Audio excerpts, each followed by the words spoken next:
Hello বন্ধুরা, আমি আবার চলে আসলাম আপনাদের সেই ইকো পার্কে, যেখানে ইংরেজদের আমলে তারা যে ঘোড়া রাখতো, শত শত ঘোড়া, সেই ঘোড়া যেখানে রাখতো সেই জায়গাটা আপনাদের দেখাবো।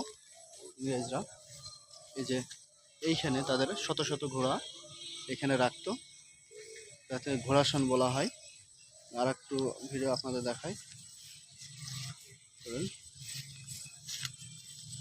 এই যে কি নির্জন একটা জায়গা, দেখছেন? শত শত ঘোড়া এখানে থাকতো। ইংরেজদের আমলে সেই ঘোড়া এখানে রাখা হতো শত শত বছরের। দেখেন, 300 থেকে 400 বছর পুরনো। ইংরেজের আমলে সেই ঘোড়া এখানে রাখতো। দেখেন কত বিনষ্ট হয়ে গেছে জায়গাটা, অযত্ন অবহেলায়। আর এখানে একটা পুরানো গাছও আছে দেখছি।